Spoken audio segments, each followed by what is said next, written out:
Hi everyone, it is a thrill to be back on this stage and opening the next conference again. I hope everyone is very caffeinated and ready to go.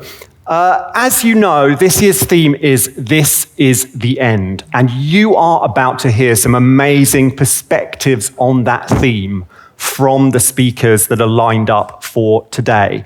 For the next 20 minutes or so, I want to share my perspective on that theme. I think we are approaching, and Ina hinted at this, a really important, fascinating time for we humans collectively. And that is because, in my view, we are shifting out of one kind of economic system, one kind of civilizational system, and into another one. And yes, we will experience that as a kind of end. But as you can tell from the title of my talk, and others will say similar things, it will also be a really powerful kind of beginning for we humans if we can seize it. And that's what I want to talk about for the next 20 minutes, this end and this beginning. And I'm going to hit some of the core themes you will hear about during the day. Demographics, AI, you will definitely hear about creativity.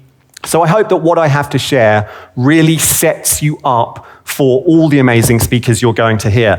As most of you know, and as you heard, I'm not new here. In fact, this is my 10th Next conference. I can't quite believe that. 2015 was the first time I first stood on this stage. Back in 2015, this is how we imagined 2025 would look. It's actually a postcard from a series I love, published in 1900, in which the artist tried to imagine what the world would look like in the year 2000.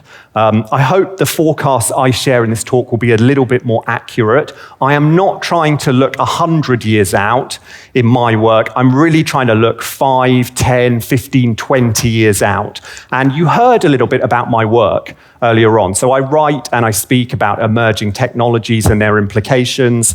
I go inside organizations and I speak to the leaders there about changing technologies and what they mean for human behavior. And it's that work really that has got me obsessed with this idea that there's an end coming and a beginning coming. So I want to play a game of two halves in this talk. First of all, I'll look at why this is going to be a kind of an end for we humans, why we're shifting out of a certain kind of economic and civilizational system.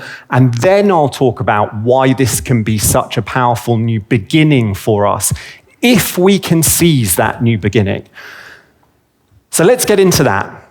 And the first half is, why is this a kind of end? Why is this a transition out of something? And look, I think I can do this part pretty quickly, because for a crowd like this, you know this really.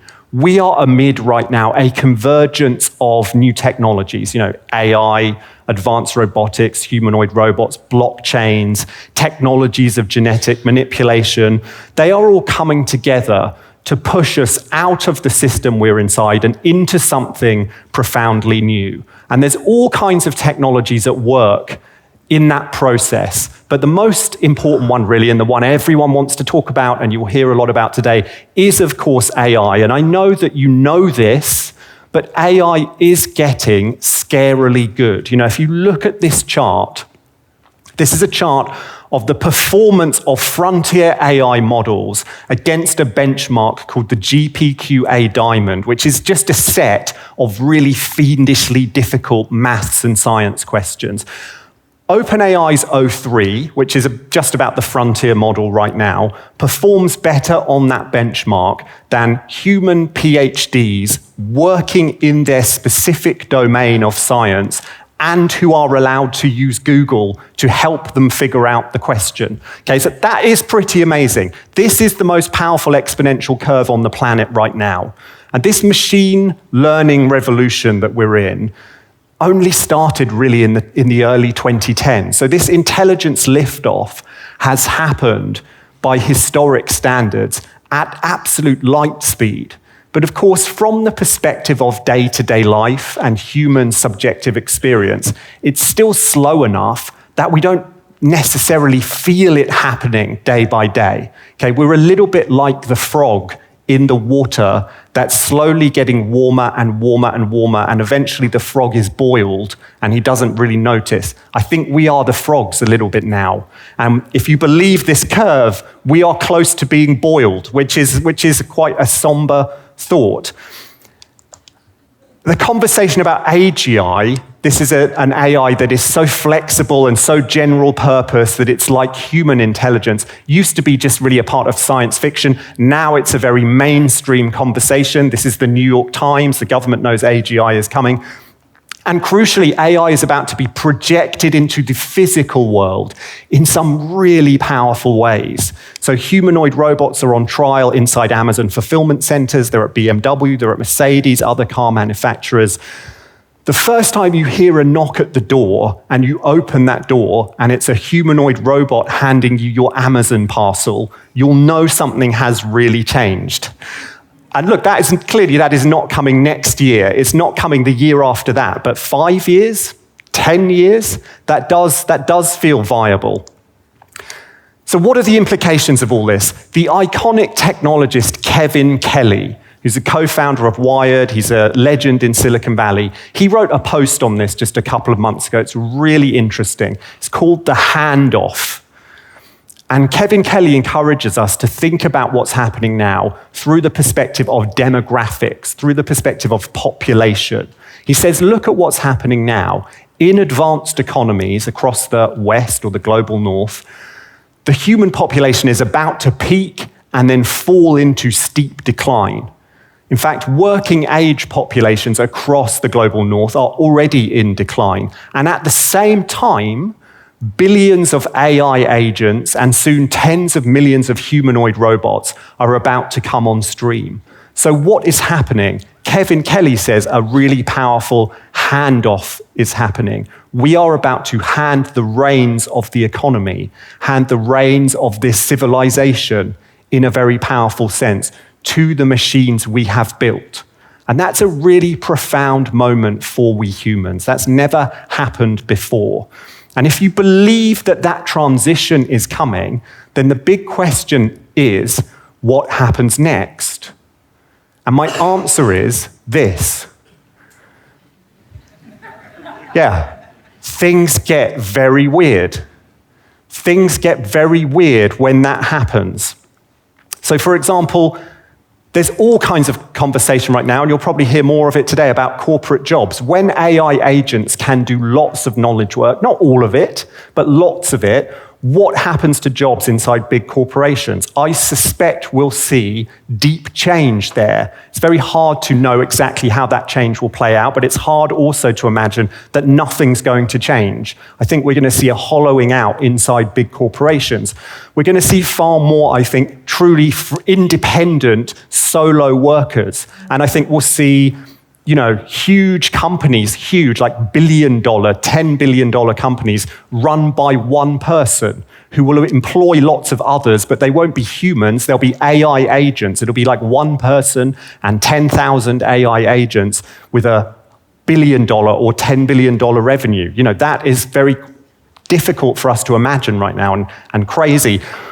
We'll see the rise of virtual societies with AI agents in those societies trading with one another. There will be lots of transaction between AIs. So there'll be a simulated world or a virtual world, and there'll be some kind of AI virtual influencer in that world paying another AI to do marketing. Or there'll be an AI agent that launches a meme coin in that virtual world and trades that meme coin with other AIs. These virtual worlds will start off small, but as we grow our compute capacity, they'll become enormous. They may in the end become bigger than human societies. There might be billions of AI agents or tens of billions of AI agents in these virtual societies trading with one another. Their economies might become larger than the real economy. Very, very difficult to understand. And I think you can see where all this is heading. It's heading to a place I call the economic singularity. AI, especially AGI and robots, humanoid robots, do something really interesting. They replace human labor inputs into the economy with automated inputs. And they replace conditions of scarcity with conditions of radical abundance. but we built our economy around human inputs, and we built our economy around conditions of scarcity. The economy is really a machine to manage conditions of scarcity. So when this transformation happens, everything we understand about the economy, all the old rules and the norms and the measures we use to understand the economy just break down. And that's because the economic system itself that we understand is dissolving in a very powerful way. It just no longer exists in the same way. The economy, the civilization we've built, cannot persist under the technological conditions that are coming about now. And that is the end I am talking about. It is the end of something very big and very important. If you believe that this end is approaching, that we are in the final days of a certain kind of system, there's another huge question that hangs over that. And that question is this: when the AI and the robots can do so much of the cognitive work and so much of the physical labor, what is left for we humans to do? Okay, if you think about the role of us inside the system we built, inside the economy, it was to change scarcity into abundance, change knowledge scarcity into knowledge abundance. That's the job of most of the people, pretty much all the people in this room. Change physical scarcity into physical abundance. And that was more than just the role of us in the economy. We turned that into the purpose of us. We turned that into the meaning of us. Okay, religion and other forms of meaning somewhat faded away for many people, and we adopted that as our meaning. I am the person that writes the report. I am the person that makes the thing. Okay, that was the purpose of us. That was the meaning of us. When the machines can do a lot of that, what then is the purpose of us? What is our meaning then? That is a question you've all heard asked recently. It looms over all of us in really powerful ways. And there is a lot of talk that this isn't only the end of a certain economic system, it's also the end, in a very powerful way, of we humans. There's talk that we are about to be shunted aside and made irrelevant and pushed into a corner by machines, by intelligent machines. Now, I have a very different perspective on all of that. Yes, there will be lots of difficulty in this transition and disruption. We can't deny that. We shouldn't gloss over it. But it can be a really powerful, important new beginning for we humans too, if we can seize that new beginning. Okay, and that perspective is founded in a very simple truth. And the truth is this: you are a human being. A machine can never be a human being. Now, I know that sounds very obvious, okay? But I think if we really absorbed that truth, we'd be rather less confused about some things that we are very confused about right now. And I want to explain why that is. You see, we human beings are motivated by a set of fundamental human needs, and they don't really change over time. So as the world changes around us in all kinds of ways, and the ways I'm talking about across the next decade, our fundamental needs at heart won't really change at all. Now, there's subsistence needs. There's things like food and water. There's basic needs like security, and then there's higher order human needs. And the apex need for we humans is to be seen by another human being, to be seen by another person, truly seen, who can say, I see you as a fellow human. I know how it feels to be human too. Let us commune together on the basis of a shared understanding of what it is to be human. And crucially, that is a declaration no machine can ever make. So everything of value that you are going to deliver into the economy, deliver into the world, in the years ahead, in this new system, will come from the part of you that can say those things, okay? Everything else is going to go.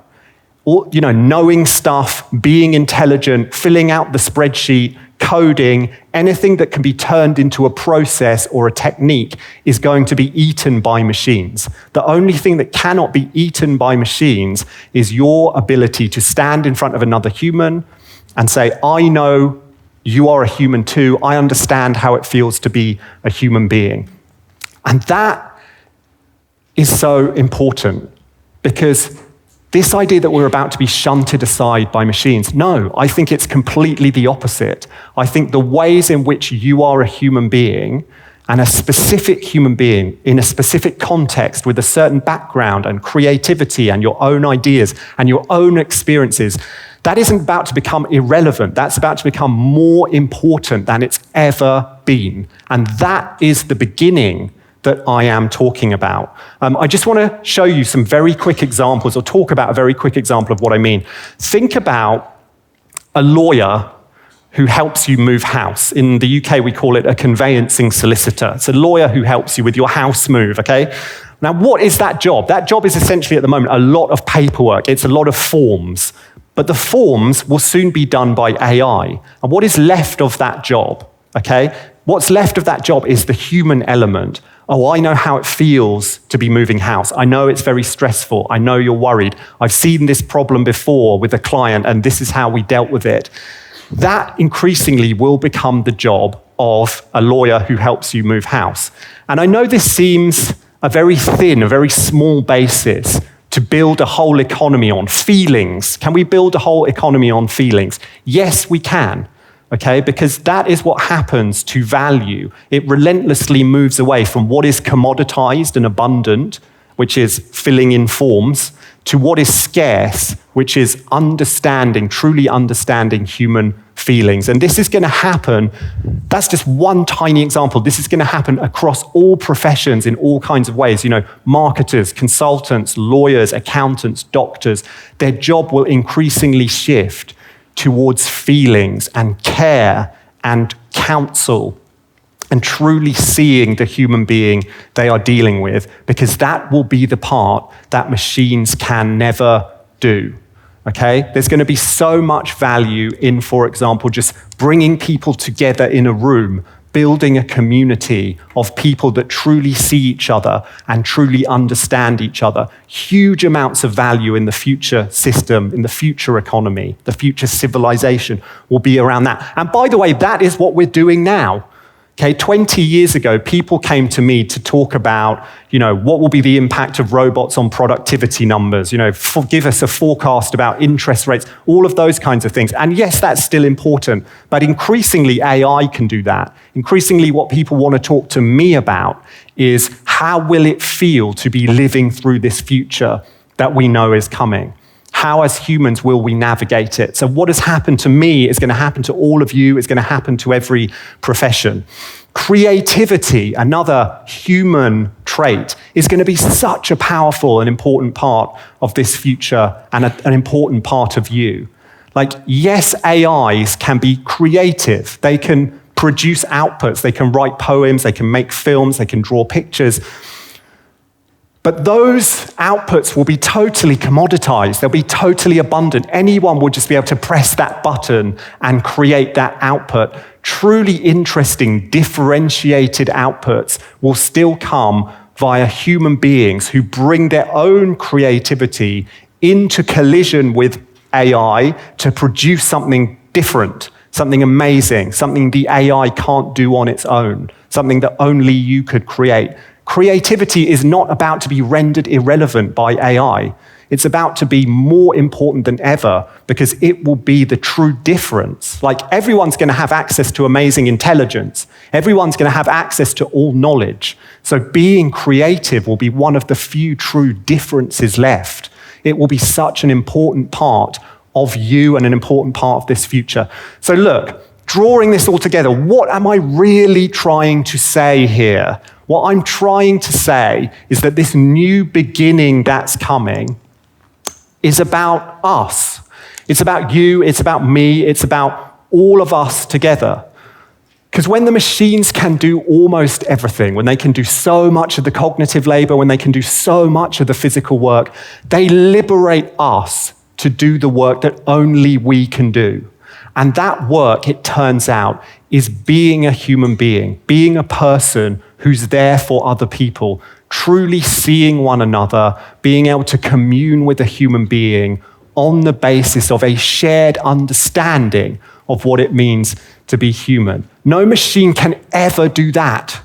Okay? So while the machines do their work, we are free to do our work, the work of being human.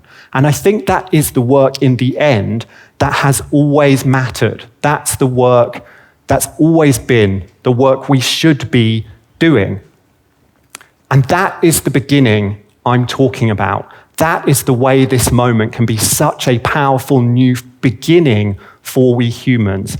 If we seize it, if we seize this chance to be liberated into a world where we are freed to focus on and truly see one another. And I keep saying this if, and I'm going to explain if because it's really important, and this is how I'll close out. It's not guaranteed that we seize it. It's a difficult thing to seize. We're going to have to do some things to seize this opportunity, okay? In fact, I think we're going to have to do 3 big things.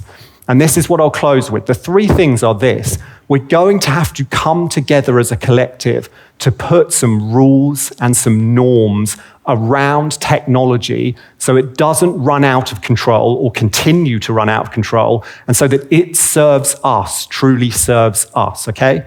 We're also going to have to come together to decide that we are willing to share the abundance that these machines can create, so that that abundance doesn't fall into fewer and fewer and fewer hands, okay, but is instead shared widely. Because if we don't share it widely, then this abundance will not free most of us to truly focus on one another, to truly see one another, to do the work of being human. And the final thing, and this is really the most important thing, and it's about everything I just said, is we are going to have to decide once again that we actually matter, okay? We have to decide that humans matter, and that it's not the case that just because AI and robots can now do the economic work, that there's nothing left for us to do. That's insane. There's everything left for us to do when the robots and the AI can fill out the Excel spreadsheet and make the deliveries and all of that. There's the work of being human to do, and that is the work that's always really mattered.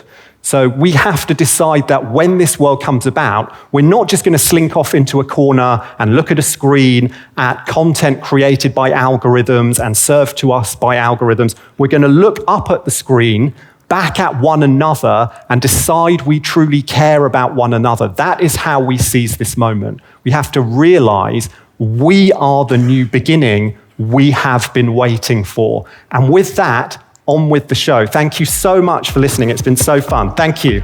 Thank you.